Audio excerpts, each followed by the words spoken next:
James Webb stared deeper into the universe than any machine in history, and the darkness stared back with too much light. Galaxies already grown, black holes already fed, far earlier than they should exist.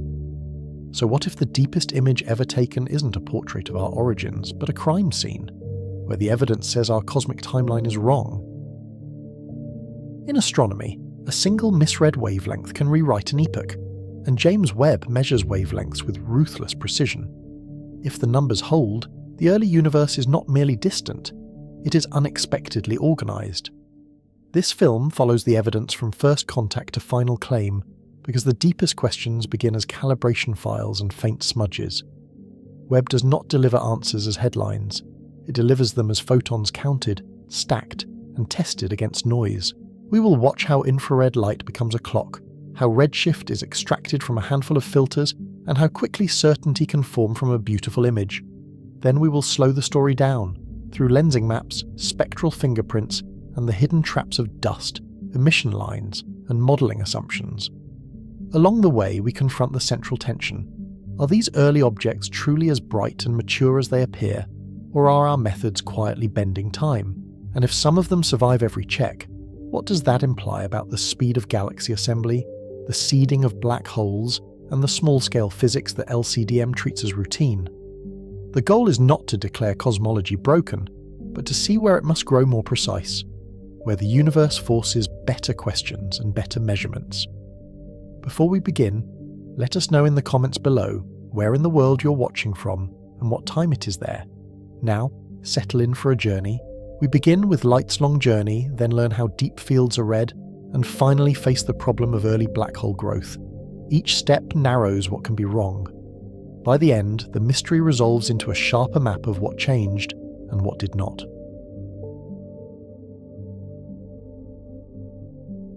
Space looks empty, but it is a frozen vacuum filled with travelling light and drifting particles. When we stare into deep darkness, we are not seeing distance alone. We are seeing time, because photons keep receipts of where they began, each one a timestamp written in energy. A photon leaves a young star, slips past clouds of hydrogen, and crosses expanding space before arriving billions of years later. Along the way, the universe itself grows, and that growth stretches the photon's wavelength like taffy. Blue and visible light slide into infrared, and the photon arrives cooler, redder, and harder to catch. The farther the source, the more the light is stretched and the higher its redshift, which astronomers use as a cosmic clock. Redshift is not just a colour shift on a graph, it is a record of expansion, and it turns the sky into a layered archive. Nearby galaxies glow in familiar starlight, but the earliest ones whisper in wavelengths our eyes cannot see. To read that whisper, you need instruments that can listen to heatless darkness. For decades, Hubble pushed back the cosmic curtain, but it hit a wall. Its sharp vision lived mostly in visible and near-infrared, and the oldest light had been stretched beyond that range. Even when Hubble stared for days, the first galaxies thinned into static, and the earliest starlight faded into noise. To go earlier, astronomy needed a colder eye and a longer reach, and it needed it above Earth's own warm, glowing atmosphere. James Webb was built for that reach, and its design is a deliberate response to redshift. Its segmented mirror, more than 6 meters across, collects faint photons that smaller telescopes simply miss. A giant sunshield keeps the observatory in permanent shade, and the instruments run cold so their own heat does not drown the signal. Its near and mid-infrared detectors are tuned for light stretched by the infant universe, where the first stars and galaxies should be hiding. Then Webb looked too deep. In the first ultra-deep fields, the images arrive like a slow reveal. Pinpricks becoming smudges, smudges becoming islands of light. Researchers flagged galaxies that seem to sit at redshifts around 10 to 15. That places them within a few 100 million years after the Big Bang, when the cosmos was still settling. Yet some appear surprisingly bright, and their inferred masses look uncomfortably large. Bright is not just a cosmetic detail, because brightness implies many stars packed into a small volume. Many stars imply rapid collapse of matter into dense regions, with gas cooling fast enough to ignite repeatedly. Massive implies time for multiple generations of star formation, and time for heavy elements to build in stellar cores. Mature-looking colours can imply older stellar populations, not first-generation sparks, and that suggestion lands like a contradiction. This is where the word impossible enters, and it needs discipline. Nothing here breaks physics in a single frame, and no law of nature has been caught failing on camera. The tension is with expected pacing under standard lambda CDM growth, the framework that has explained the cosmic microwave background and large-scale structure so well. In that picture, dark matter forms gravitational scaffolding, gas falls in, stars ignite, and metals accumulate on a schedule that is tight early on. If Webb is seeing what it seems to see, that schedule is tighter than we thought. Either galaxies assembled faster than our models allow, or our inferences are biased by the way we translate light into history. Dust can redden light and mimic extreme distance, especially when only a few colours are available. Gravitational lensing can boost brightness and fake mass, turning a modest galaxy into a spotlight. Photometric redshifts can be fooled by limited bands, and stellar population assumptions can inflate ages when the true mix of stars is unknown. So the mystery is not one image, but a pattern that keeps returning across fields and surveys. Are these truly ancient giants, or clever imposters built from measurement and modelling shortcuts? The deepest portrait may be a crime scene, and the timeline may be the suspect. Next, we follow the evidence chain from raw photons to claimed redshifts and ask where the story can bend.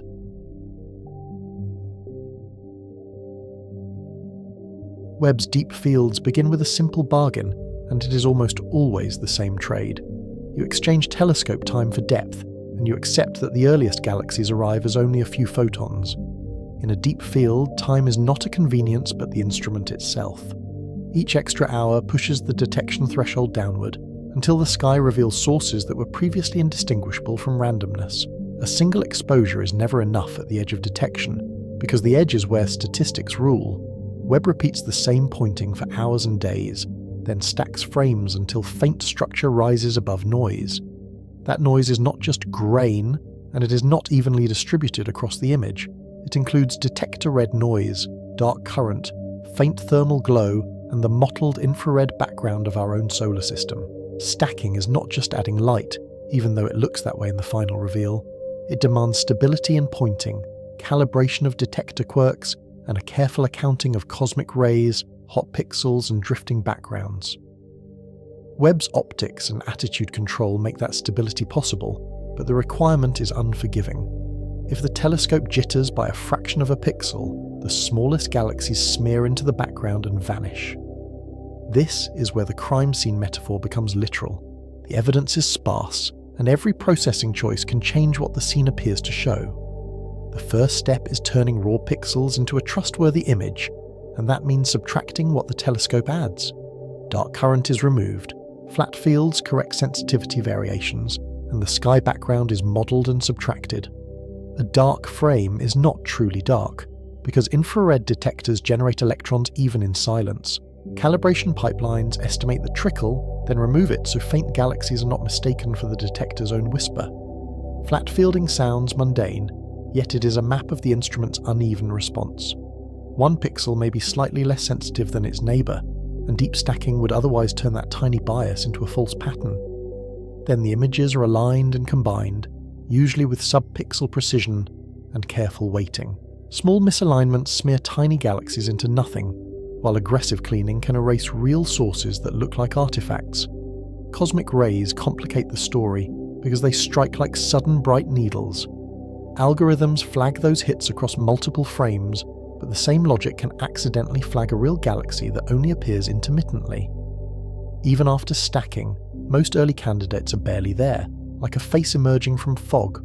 They are detected statistically as consistent signals across filters, not as obvious objects in one band. That statistical detection is often expressed as a signal-to-noise ratio, and the numbers are humbling. A solid candidate may still be a few sigma above background, which is confidence, but not comfort. Webb's advantage is sensitivity in the near-infrared, where its mirrors and detectors are tuned to listen. That is where early ultraviolet starlight lands after the universe stretches it during expansion. Expansion is the chapter's hidden engine, and it is also the reason deep fields are time machines. As space grows, wavelengths lengthen, and the spectrum of a galaxy slides redward by a factor of 1+z. Redshift is measured, then mapped to cosmic time using a cosmological model that links distance and expansion history. Higher Z means earlier epochs, but the mapping depends on assumed parameters. Those parameters, matter density, dark energy, and the Hubble constant, are not just bookkeeping. They shape how quickly the universe expands, and therefore how much time exists between one redshift and the next. In practice, the first clue is often not a line, because lines are hard to catch in faint objects. It is a dropout, a sharp change in brightness between filters that suggest the Lyman break. Neutral hydrogen absorbs photons bluer than Lyman alpha in the rest frame, cutting off light at 12 and 16 angstroms. At high redshift, that absorption edge shifts into infrared, creating a characteristic color step. Visually, it is like watching a spectrum fall off a cliff, then reappear further to the red.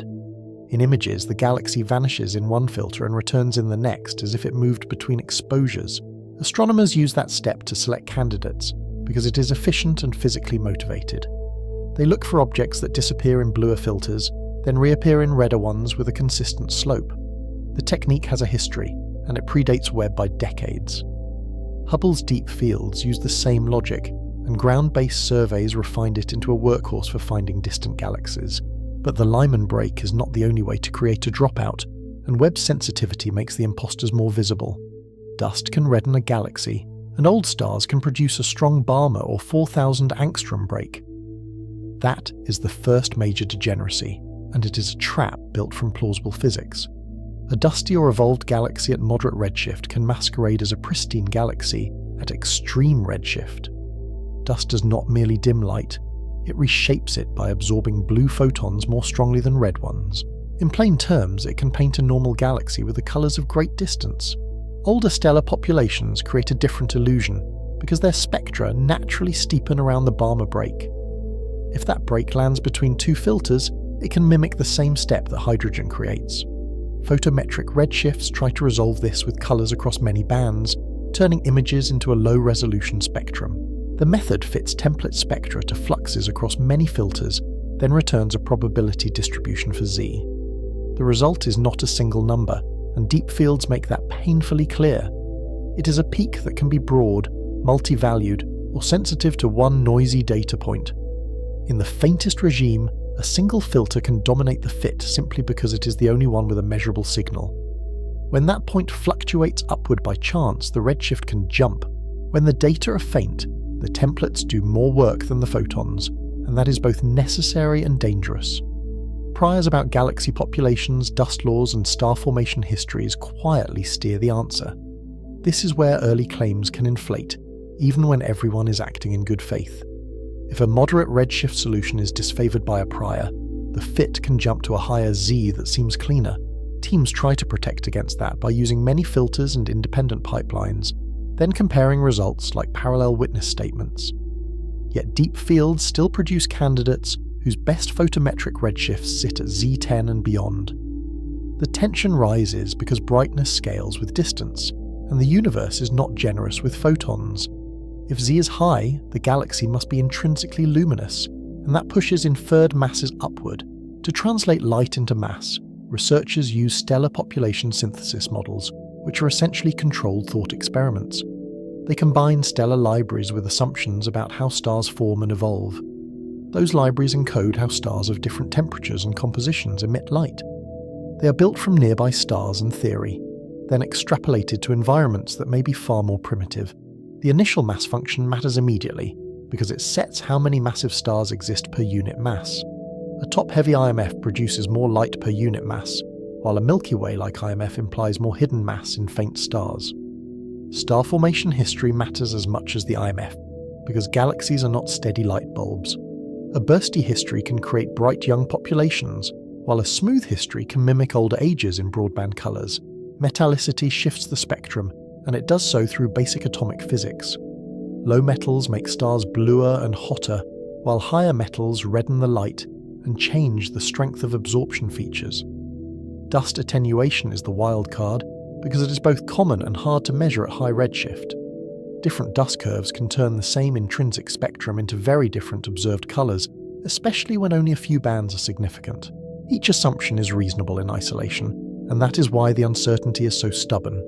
Together they can move inferred stellar mass by factors of several, and they can shift ages enough to create a mature galaxy illusion. That illusion has a specific culprit in Webb data, and it hides inside the filters themselves. Strong nebular emission lines can boost broadband flux, making a young galaxy look like it has a large old stellar population. Ionized gas around massive stars emits bright lines, and those lines can dominate a galaxy's energy output. When lines like O through and H beta fall inside a wide filter, they raise the measured flux dramatically. The effect is almost cinematic in a plot of flux versus wavelength. One point sits too high, and the model strains to explain it. If the model underestimates line emission, the extra flux is misread as starlight. The fit then demands more stellar mass, older ages, or both, because that is how it pays for the extra light. A galaxy that is actually young and compact can be recast as heavy and mature. This is why early Webb catalogues produced headlines, and why those headlines were not simply hype. Some candidates looked too massive too soon, but the mass was partly a modelling artifact hiding in filter bandpasses. The next step is spectroscopy, and it changes the rules by changing what counts as evidence. Instead of colours, you measure a spectrum and search for lines that act like a barcode. Spectroscopic redshifts are slower because photons are spread into many wavelength bins, and faint sources do not have photons to spare. Deep spectroscopy requires long integrations, careful background subtraction, and stable instrument performance. There is also a practical constraint that deep fields make obvious. You cannot take spectra of everything. Targets must be selected, masks must be designed, and the telescope must commit precious time to each attempt. But when it works, it is decisive in a way photometry rarely is.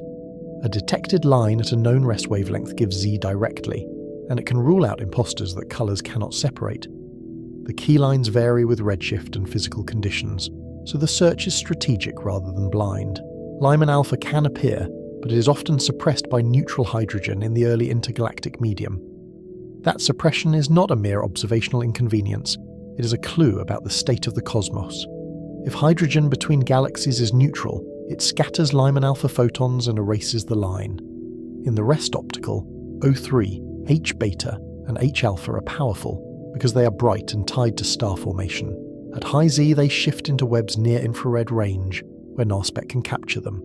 Spectroscopy also reveals whether broadband flux is line-dominated, which is the heart of the mature galaxy illusion. It can show that a candidate is not a massive old system, but a compact starburst with extreme emission. Follow-up campaigns quickly became the arbiter of impossible claims, and the revisions were instructive rather than embarrassing. Some photometric Z15 candidates dropped to Z5 or Z6 once lines were measured.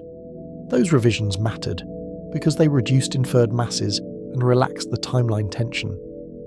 They also proved that selection effects were real, not just theoretical warnings.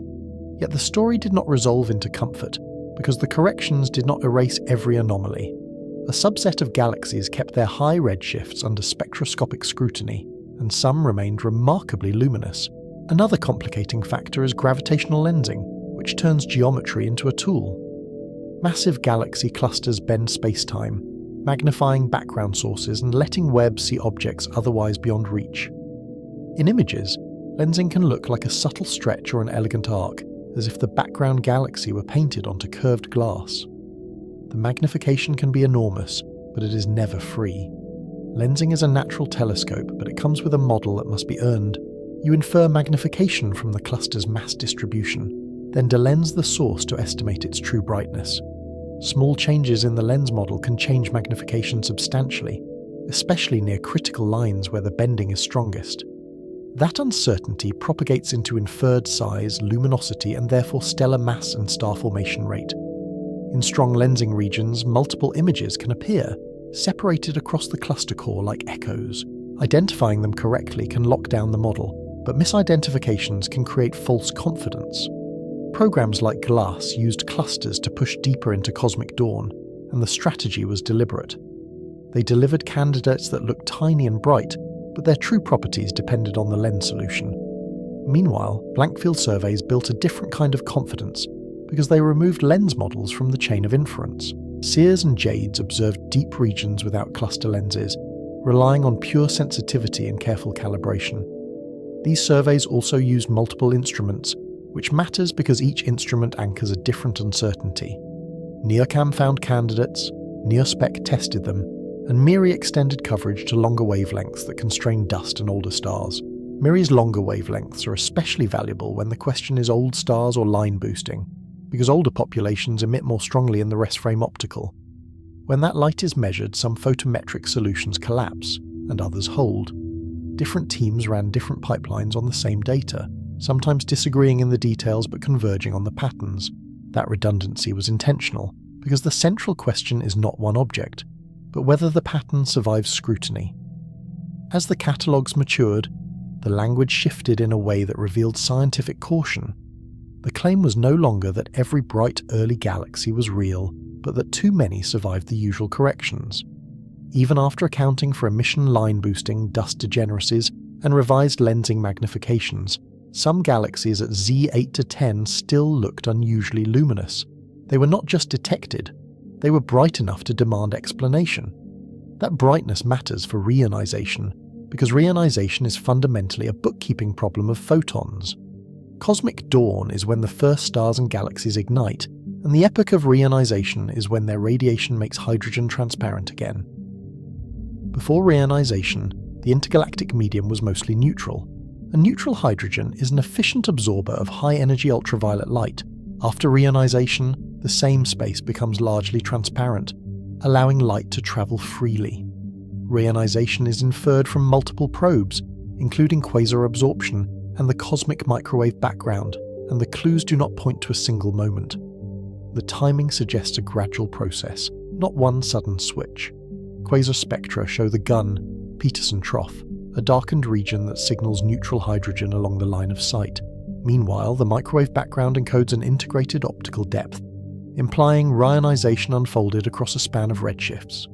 Early galaxies are the leading candidates for the ionizing photon budget, because they are numerous and they form hot, massive stars. If they are brighter or more abundant than expected, the reionization story becomes more complex. But complexity cuts both ways, and Webb's deep fields make the contradiction feel immediate.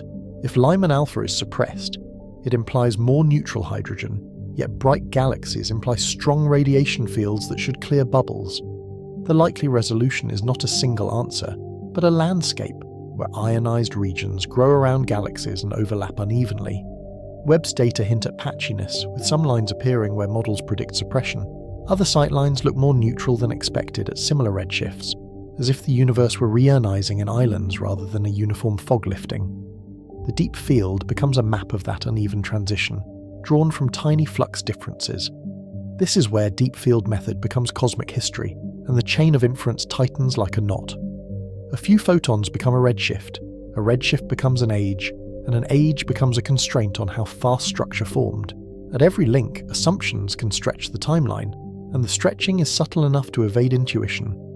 Photometric fits can drift high, lensing can over-magnify, and stellar models can overinterpret line-contaminated flux. Spectroscopy tightens those links, but it does not erase the tension, and that is the unsettling part. It turns the question from whether the evidence is real to what physics built it. If galaxies are assembling quickly, then their dark matter halos are growing quickly too, because halos provide the gravitational scaffolding. That pushes on lambda CDM's early structure formation, where time is scarce. In that framework, small fluctuations in the early universe grow through gravity, merging into larger halos over time. At very high redshift, there has been less time for mergers, so extreme objects should be rare. If the halos are ordinary, then the galaxies must be unusually efficient, and efficiency has consequences. Gas must cool fast, stars must form rapidly, and feedback must not shut the process down. Feedback is the universe's braking system, driven by stellar winds, radiation pressure, and supernova explosions. In small halos, that energy can expel gas, so sustained brightness implies either deep potential wells or unusually gentle regulation. Either way, bright early galaxies imply energetic centers, and the implication is hard to avoid. Where stars form intensely, black holes can also feed, and their signatures can pierce the same dust and distance. The deep fields therefore become a hunting ground for central engines, even when the initial goal was galaxies alone. If the timeline is strained for galaxies, it should be strained for black holes as well, and Webb does not just find galaxies in the first billion years, tucked into the infrared like embers. It finds objects whose light looks like accretion, suggesting black holes already growing in the dark. The mystery sharpens at the edge of certainty, because the evidence is both fragile and persistent. The deepest image is still a crime scene, but now the suspect is not a single measurement. It is the pace of cosmic growth itself. Next, we follow the brightest anomalies to their cores, where starlight gives way to something hotter, denser, and harder to explain.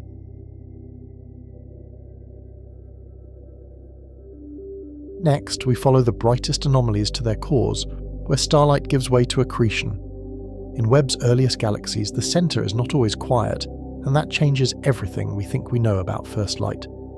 Some sources show colours and spectra that fit an active nucleus, not only stars, and the distinction matters.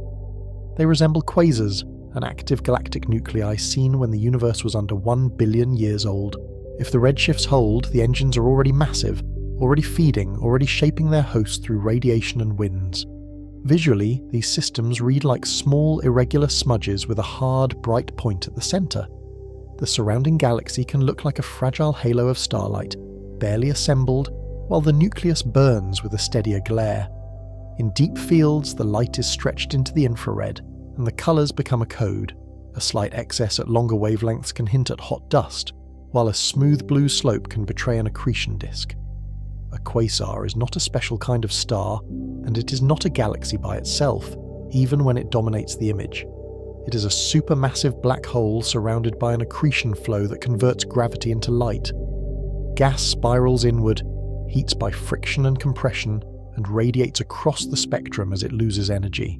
That light can outshine the entire host galaxy, even when the host is still assembling from fresh cosmic gas. The paradox is simple to state and hard to dismiss, which is why it has echoed since the first high redshift quasars were found. How did such black holes grow so large so early?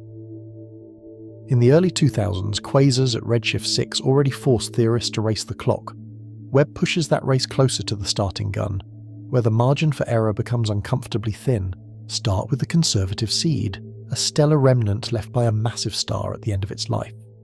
Population 3 stars, metal-free, short-lived, and likely very massive, could leave black holes of roughly 10 to 100 solar masses.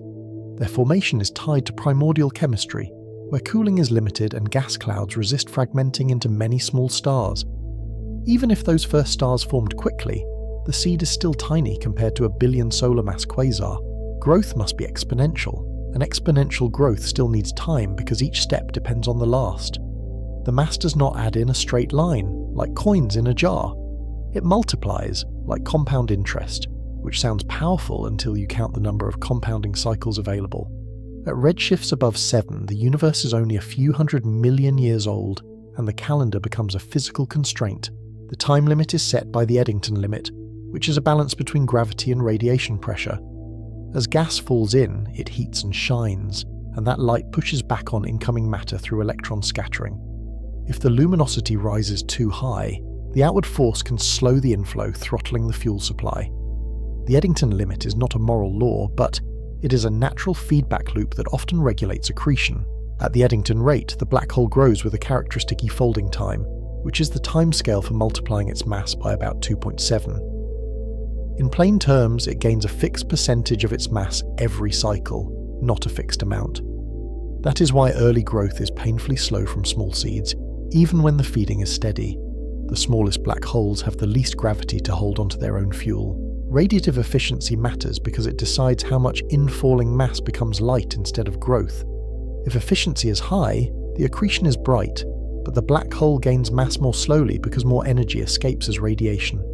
If efficiency is low, growth is faster, but the spectrum and feedback change and the disk may look different. Efficiency also depends on black hole spin, because a rapidly spinning hole has a deeper effective potential well. For a typical efficiency near 10%, the salpeter time is about 40 to 50 million years, which is a familiar number in black hole astronomy. That sounds generous until you count the doublings and remember that real feeding is interrupted. To go from 100 solar masses to 1 billion, you need about 16 natural log e-folds of growth. At 1 salpeter time per e-fold, the clock demands several 100 million years of uninterrupted near-Eddington feeding. Real galaxies do not feed black holes smoothly for that long, especially not in the chaotic early universe. They run out of cold gas, they blow it out, or they stir it with mergers and starbursts that heat and disrupt the nucleus. Even the direction of inflow can change as the host tumbles and assembles. In simulations, accretion often comes in bursts, and the quiet periods are where the schedule slips. The paradox sharpens because the earliest era is also the messiest era, and messy physics is hard to compress into a single growth curve. Gas is pristine and metal poor, which changes cooling, fragmentation, and the structure of disks. Halos are smaller, so feedback should be more effective at clearing gas, because the gravitational well is shallow. Yet Webb and other surveys find luminous accretion signatures at redshifts, where time is scarce and the evidence keeps accumulating. The crime scene now has a second body on the floor, because the galaxies themselves also look unexpectedly mature. Some appear too bright for their inferred ages, and some show strong emission lines that can mimic massive stellar populations. That ambiguity matters, because the black hole mass is often inferred indirectly, through luminosity and line widths. If the host light is misread, the engine can look larger than it is, or smaller than it should be. One escape route is to start with heavier seeds, so the exponential climb is shorter, and the early steps are not so punishing. Direct collapse models propose seeds of 10,000 to 1 million solar masses, which changes the arithmetic immediately. Instead of a normal star forming first, a massive gas cloud collapses almost monolithically, like a single object refusing to fragment. The conditions are strict, and they are testable in principle through the environments we infer. The gas must avoid fragmenting into many stars, and it must lose angular momentum fast because rotation is the enemy of collapse. Low metallicity helps because metals enable efficient cooling and promote fragmentation into smaller clumps. A strong ultraviolet background can dissociate molecular hydrogen, removing a key coolant that would otherwise let gas collapse into ordinary stars. Without that coolant, the gas stays warmer, the gene's mass stays higher, and the cloud resists breaking apart. Rapid inflow can keep the center dense and hot, driving a runaway collapse that forms a supermassive star or a quasi-star phase. In some models, the object becomes unstable and collapses into a black hole, while still embedded in a massive envelope. In this picture, the seed is born already monstrous, less a remnant than a direct product of early cosmic conditions. The visual metaphor is a dark well opening beneath a glowing, inflowing storm. Another path uses dense star clusters as factories for intermediate mass seeds, bridging the gap between stellar remnants and direct collapse.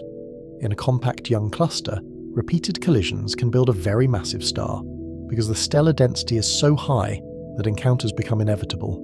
That star can collapse into a black hole of thousands of solar masses, provided it forms before supernovae blow the cluster apart.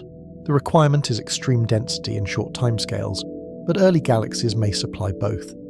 Early galaxies are gas-rich and turbulence can compress gas into compact knots, where star formation becomes unusually efficient.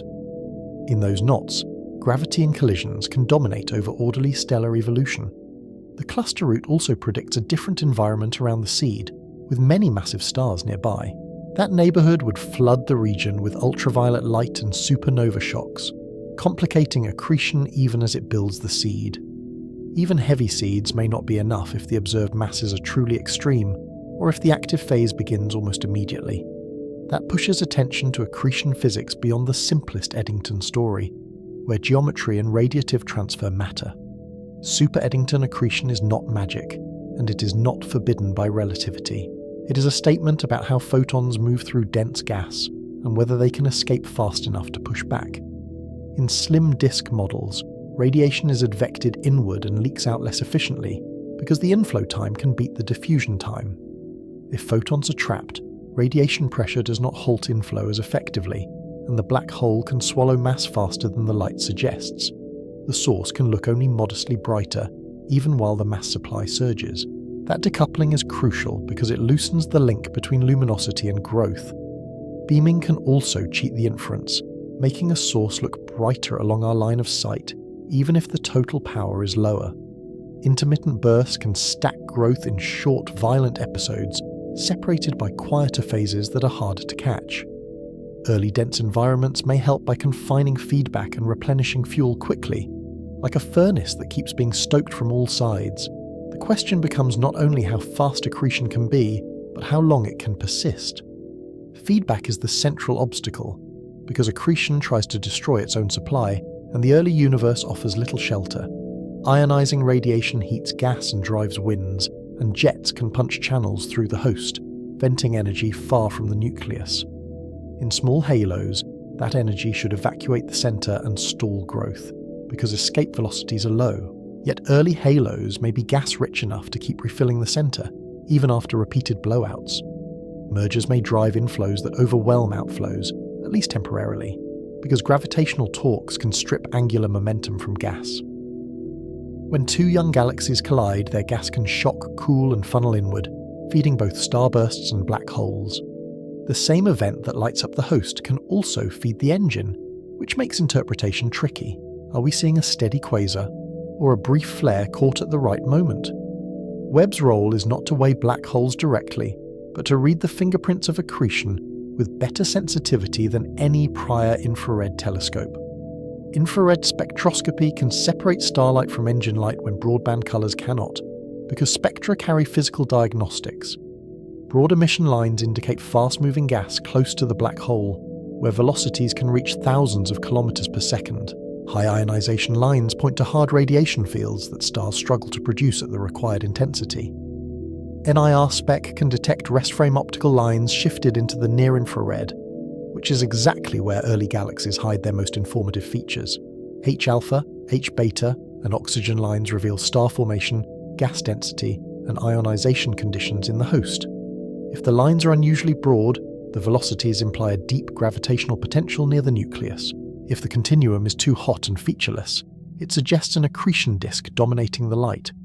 If the spectrum shows strong nebular lines without broad components, the source may be a compact starburst instead, with many hot young stars. That distinction is subtle, because extreme starbursts can mimic some AGN-like line ratios, especially at low metallicity. Webb helps by measuring multiple lines at once, which constrains the ionization parameter and the shape of the radiation field. The story becomes a forensic reconstruction, built from ratios, widths, and continuum slopes. Metallicity is another clue, because it encodes how many stellar generations came before and how fast enrichment proceeded. Heavy seed scenarios often prefer very low metallicity at formation, because pristine gas avoids fragmentation and supports direct collapse.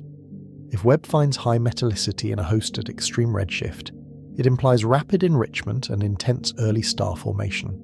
If metallicity is low but the nucleus is bright, it supports a more pristine, direct collapse-friendly environment. Either outcome tightens the story, because both have consequences beyond a single object. High metallicity implies many supernovae, which implies dust production and strong feedback, which can complicate sustained accretion. Low metallicity implies fewer prior stars, which raises the question of where the ultraviolet background came from to suppress molecular cooling. Each clue points outward, from the nucleus to the surrounding cosmic neighborhood. Dust complicates every inference, and it also offers a hiding place that may be essential to the solution. A black hole can grow behind thick gas and dust, radiating energy that is absorbed and re-emitted at longer wavelengths. This is the hidden quasar idea, and it predicts that many early black holes are missed in optical surveys. Webb's mid-infrared capability can detect warm dust emission that betrays buried accretion, even when the nucleus is invisible in shorter bands. Obscured growth could reconcile high masses with fewer visible quasars, because the growth would be happening in the dark behind a curtain. Obscuration also changes the apparent host galaxy, because dust can mask the nucleus and let starlight dominate. That can make an accreting system look like a pure galaxy in photometry, especially when emission lines boost certain filters. Spectroscopy can reveal the buried engine through high ionization lines or unusual continuum shapes. Yet even Webb has limits, because extreme obscuration can hide key diagnostics and flatten the spectrum into ambiguity. In some cases, only reprocessed infrared light escapes, and that light can be confused with intense star formation. The absence of evidence is not evidence of absence at cosmic dawn, where selection effects are severe. The deeper we look, the more we must ask what we are systematically missing. The host galaxies matter because black holes and galaxies co-evolve in the nearby universe, and the relationship is one of astronomy's most persistent patterns. Locally, black hole mass correlates with bulge mass and velocity dispersion, suggesting feedback-regulated growth over long times. At high redshift, Webb can test whether the relation already holds or whether it emerges later. Some early candidates appear overmassive compared to their hosts, as if the black hole grew first and the galaxy is catching up. If black holes are overmassive, the growth pathway may differ from later epochs, and that difference would be a clue to early conditions. Heavy seeds would naturally produce a high black hole to stellar mass ratio early on, even before much star formation occurs. Efficient early accretion could also outpace star formation if gas is funneled inward more readily than it forms long-lived stars. Alternatively, host masses may be underestimated because young stellar populations and line boosting distort photometric fits. Webb's multiband imaging and spectroscopy reduce that uncertainty, but they do not erase it, because stellar population modelling at high redshift is inherently degenerate. A galaxy can look massive if its light is dominated by strong lines, and it can look young if dust hides older stars. Gravitational lensing can also magnify and distort, turning small sources into bright ones and complicating size estimates. Each correction is possible, but each correction must be justified by data. Simulations try to reproduce these objects by turning astrophysical knobs, and the knobs are connected in ways that resist simple tuning. They adjust star formation efficiency, feedback strength, gas inflow rates, and merger histories in early halos. Stronger inflows and weaker feedback can build massive galaxies faster, and they can feed black holes more steadily. Higher merger rates can deliver gas and trigger accretion bursts, but they also stir the system and can disrupt disks. But tuning has consequences for ionization, metal enrichment, and the galaxy luminosity function, which is why the problem never stays local. If you boost early star formation to match bright galaxies, you may overproduce ionizing photons and reionize the universe too early. If you weaken feedback to grow black holes, you may overproduce stellar mass in small halos and conflict with observed counts. If you invoke heavy seeds everywhere, you may predict too many luminous AGN later, when surveys become more complete. The tension becomes a consistency check across many observables, and that is where the mystery gains scientific teeth.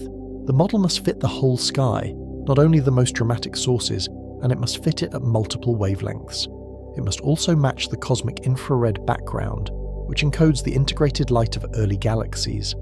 When one knob is turned, another dataset pushes back, and the parameter space narrows.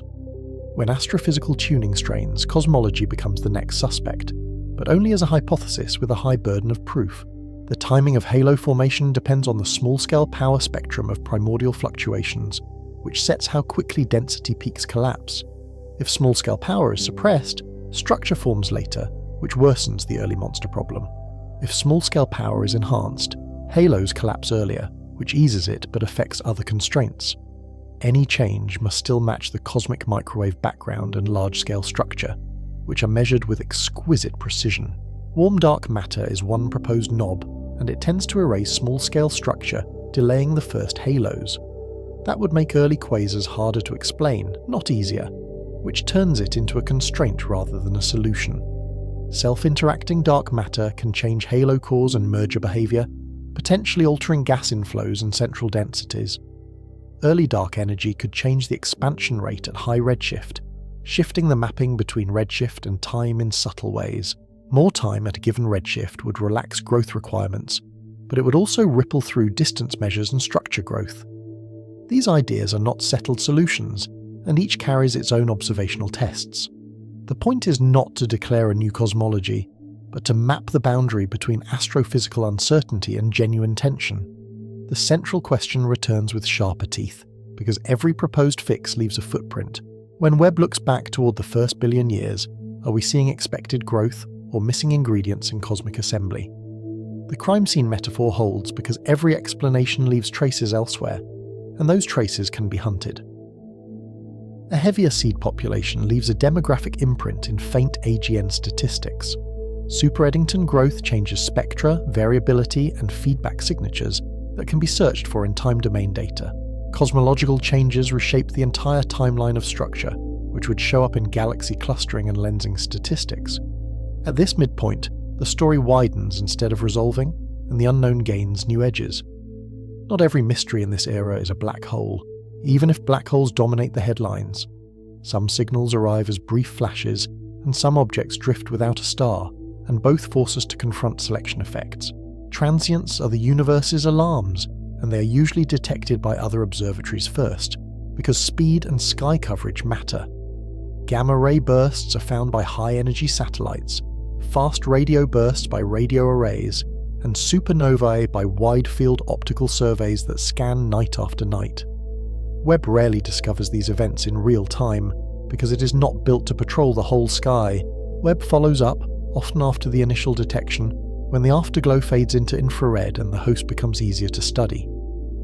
That follow-up can pin down distances, hosts, and environments, which is where the cosmological value hides. For high redshift gamma-ray bursts, infrared afterglow spectroscopy can measure absorption features and redshift with remarkable reach. The burst acts like a backlight shining through the early intergalactic medium, turning invisible gas into a set of lines. It can probe neutral hydrogen fraction and metal enrichment along the line of sight, which speaks directly to ionization. The host galaxy reveals how much star formation is happening in faint systems that deep fields may miss. GRBs can therefore serve as beacons into the ionization era, but they also raise a question. Are we seeing typical star-forming environments, or only the special ones that produce the most massive stars?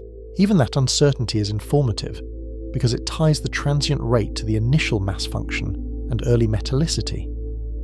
Fast radio bursts are different, because their dispersion measures trace free electrons along the path, integrating the ionized content of the universe. The radio detection carries timing precision that infrared cannot match, and the burst duration can be milliseconds. Webb's role is to identify and characterize the host in infrared, especially if dust obscures it or if it is too faint optically. Host properties help interpret the burst environment and the intervening medium, turning a flash into a Baryon map. Supernovae, especially the first generations, also matter for early enrichment, because they are the factories of heavy elements. Webb can detect infrared light curves and spectra of distant supernova in deep surveys, where the rest frame optical is shifted redward. Those data constrain the initial mass function and the buildup of metals and dust, which then feed back into cooling and star formation. They also test how quickly galaxies can recycle gas into new stars, which sets the pace of early assembly. A second thread runs colder and closer, and it is easy to sensationalize if we are careless, because the idea feels like science fiction. Rogue planets are free-floating worlds not bound to a star, and they challenge our intuition about what a planetary system is. They can form in disks and be ejected by gravitational encounters, or form directly like low-mass brown dwarfs in collapsing clouds. Most are found through microlensing, where their gravity briefly magnifies a background star and then vanishes. Some are found in star-forming regions through faint infrared emission when they are still warm, because youth makes them glow. Webb cannot survey the whole sky for microlensing events, and it cannot easily catch the brief lensing peak, which may last hours or days. Ground-based and dedicated microlensing missions provide the alerts and the statistics, building the population picture. Webb can contribute by following up candidates with sensitive infrared photometry and spectroscopy, where atmospheres leave molecular fingerprints. It can measure temperatures, atmospheric composition, and cloud properties for nearby planetary mass objects, especially in young clusters where they are brighter. It can also characterize free-floating objects in star-forming regions, helping separate true planetary masses from low-mass brown dwarfs. For truly cold, old rogue planets in the field, Webb's reach is limited by distance and temperature, because a body at a few tens of Kelvin is almost invisible. Detection becomes possible only for nearby objects, or through indirect methods, and Webb refines the census at the margins. These side threads are not distractions because they echo the main theme of inference under scarcity. The early universe is inferred from scarce photons and rare events, and nearby rogue worlds are inferred from brief lensing and faint heat. Every claim depends on how light is produced, absorbed, and transformed by intervening matter. Black holes, transients, and rogue worlds all test our ability to connect signal to story, and they expose the assumptions we carry into the data. Now the emotional midpoint lands, and it should feel like a shift in the air, like the hum of a machine changing pitch. We expected a gradual dawn, with small galaxies slowly building and black holes taking their time. Webb hints at a universe that lights up fast and keeps accelerating, with bright knots of activity appearing earlier than our simplest narratives prefer. galaxies assemble, black holes feed, and the intergalactic medium changes state sooner, or more unevenly, than we expected. The timeline does not shatter, but it bends under the weight of evidence, and the bend is what demands explanation.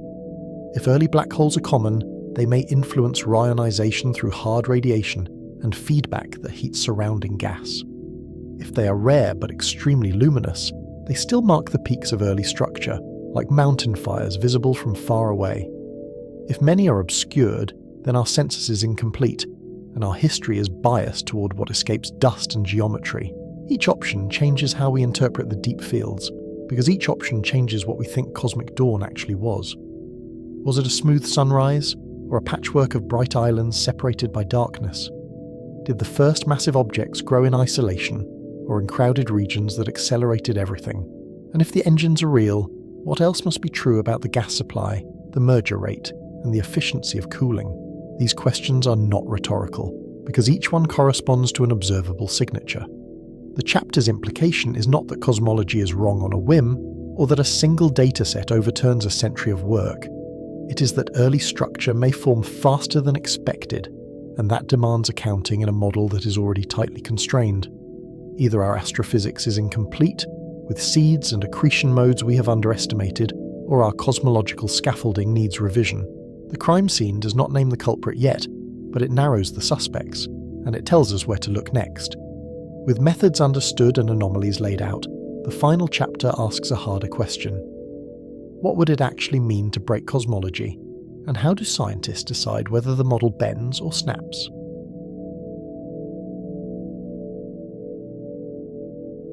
Before we rewrite physics, the evidence must survive spectroscopy, lens models, and independent reanalysis across teams that do not share assumptions.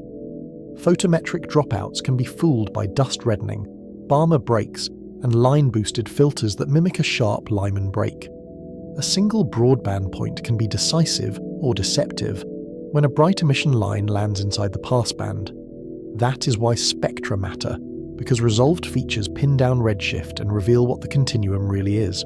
Lensing magnification can be misestimated near critical curves, where tiny shifts in a mass model swing the amplification dramatically. In those regions, a galaxy can look impossibly bright, while its inferred size collapses to a few hundred light-years. Stellar population models can also overage galaxies when emission lines masquerade as continuum, pushing fits toward older stars and higher masses. These are not exotic loopholes, but familiar systematics that astronomers have battled since Hubble's deep fields. Webb has still changed the map, confirming galaxies deeper into reionization with clumpy star formation and extreme line strengths. On screen, the early universe stops looking smooth and starts looking granular. Knots of blue light embedded in faint, irregular halos. Those lines are not just decoration. They trace ionized gas, metallicity, and the hardness of stellar radiation fields. They also warn us that early star formation histories may be bursty, not steady, which reshapes inferred ages and masses. The near-term resolution is mundane but powerful, as better redshifts and line corrections soften many too massive claims.